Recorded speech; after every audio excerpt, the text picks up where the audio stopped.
Julian, thank you very much for coming. I'm really happy to be back at London Business School and grateful for the opportunity to chat with you about innovation.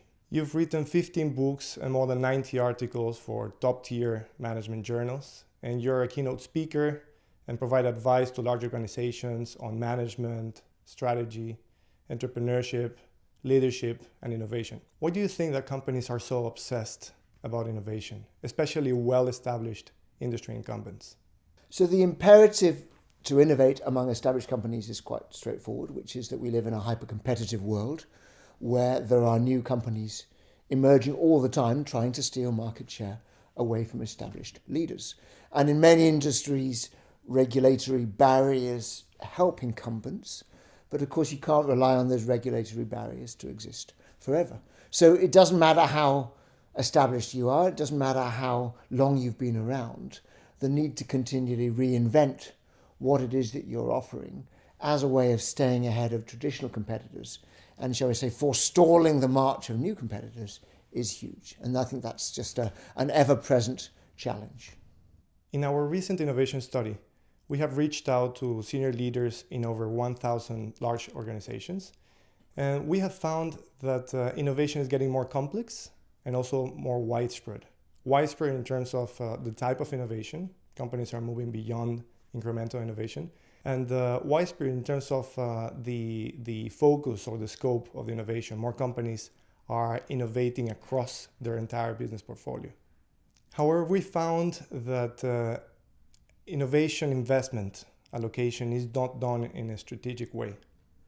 The legacy businesses, the oldest and most mature businesses in the portfolio are getting the largest amount of innovation investment, while the newer businesses with high growth potential are not getting enough management attention nor innovation investment for them to thrive.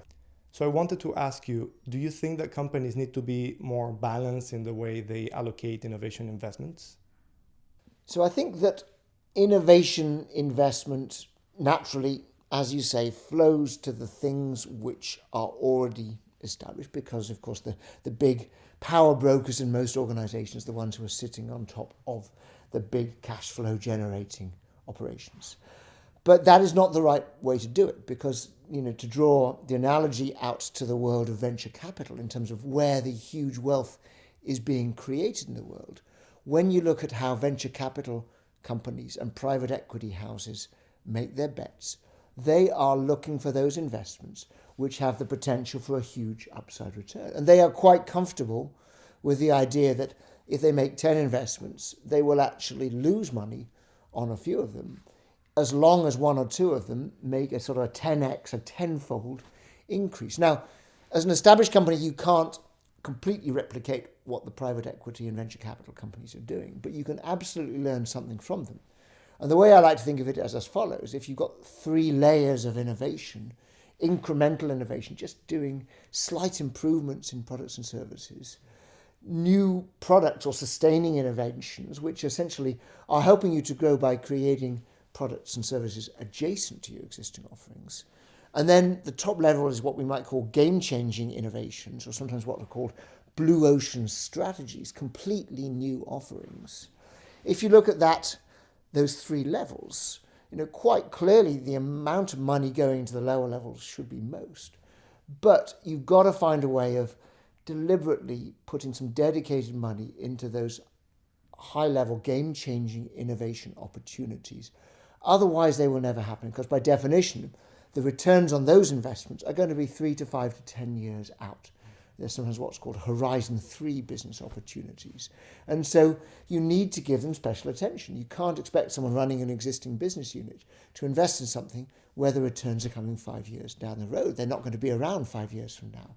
So it's a corporate level decision to say, let's divide up the money and let's make sure that, let's say, 10% of our innovation portfolio is put into these game-changing innovation ideas, and to treat that a little bit more like a venture fund.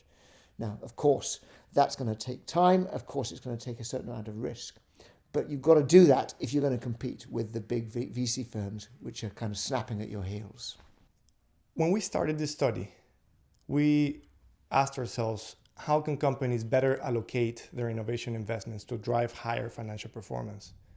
And we examined whether innovation governance could help in any way. However, we found that only 10% of companies consider that they're creating the right conditions for ideas to flourish, to be selected, to be tested, and to be scaled into commercial reality.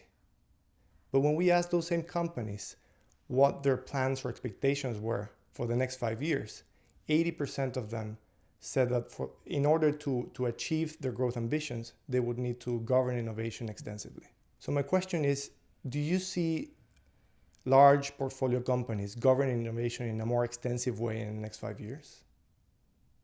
So the question of how you govern or oversee the process of innovation is a difficult one. And there's problems on both sides. In other words, if you just let every business, shall we say, make their own choices, you get chaos. In other words, you get companies chasing sort of pet projects because individuals are personally interested in them. And so that doesn't work, because you need to find a way of channeling the money into the most interesting, most fruitful opportunities, and prioritizing the investments, make sure that you only put big money into the stuff which has already proven that it's going to have a good shot at success. So that's the problem on one side. But the problem on the other side of excessive governance is equally problematic. I can think of many companies who've created these so-called stage gate processes, these funnels, where the system is so constraining, it has so many stages and so many gates, that actually projects get killed. I still remember a head of CFO of a big bank saying, when I see an idea I want to kill, I put it into our formal innovation process. And what he was saying is that our system has become so sclerotic that, in fact, nothing interesting ever gets through. And many big companies, it'll often be an 18 to 24 month process to get an idea through the stage gate process, even when that's just an incremental improvement. So, balance, as always, is necessary. We need some structure to the process. But frankly, most established companies that I've ever dealt with have actually over-engineered rather than under-engineered that process. And in many cases, what they need is to find ways of shortcutting some of the steps in that process, so that when they've got ideas which are particularly exciting, they can actually get them out into the market quicker, rather than taking that 18 months to 2 years to do it. So balance is needed. Some companies need a structure. Some companies actually need a little bit less structure. That's my observation. This idea of balance that you mentioned is really interesting. Many people argue that if you govern innovation too much, you might harm it. So I wanted to ask you, if you had to prioritize or to focus on one specific step of the innovation process, where would you govern innovation with more discipline? I like to think of an innovation value chain. In other words, we generate ideas, we have an internal process for kind of cross-pollinating ideas between internal and external people. We have a process of selecting the most promising ones, and then a process of developing those into fully fledged business opportunities, and then a process of, shall we say, rolling out or diffusing those ideas across the organization. In my observation, most established companies have no shortage of ideas. There's lots of smart people out there. The problem that most face is actually figuring out a good way of taking those sort of raw ideas and converting them into something valuable. That's the difficult bit of the process.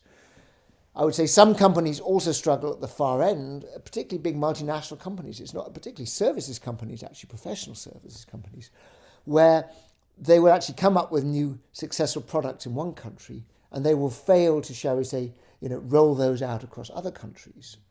And so in those situations, the problem is not so much the innovation process, it's more of a kind of almost an organizational culture which has got a little bit of a not invented here syndrome problem, which needs to be overcome. So I'm absolutely certain in my own mind that the problem is one of converting ideas into realistic opportunities. They say that innovation is 1% inspiration and 99% perspiration, or hard work, if you see what I mean. That's where the challenge lies.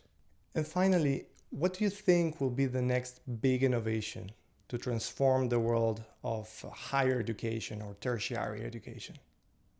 So innovation in the world of higher education, the industry in which I work, is a fascinating question, right? We know that online learning is a thing. In other words, every institution, London Business School included, is investing in technology to facilitate learning outside of the classroom.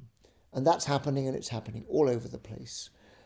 But I actually don't believe that that is going to fundamentally disrupt the way that we do education, because in my experience, the process of interacting in a classroom setting is absolutely vital to an effective learning process. And the companies that we work with at London Business School and the students we have, clearly they value coming to London Business School or having these deeply interactive sessions. So if you say, what might be the disruption which kind of fundamentally changes education, I don't know quite what it looks like, but I'm certain that one element of it is figuring out a way of matching the educational offerings of a place like London Business School to the, shall we say, the journey that somebody goes on through their business career. In other words, we know that they come to us before they go off to start their jobs. We know that they will often come back to us, at a midlife point where they're trying to figure out what to do next.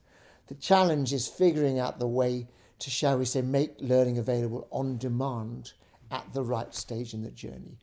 And I don't know quite what the solution to that is. Technology is part of that solution, but it's not the whole solution. For me, if someone can crack that, then that's what really will revolutionize the business education industry.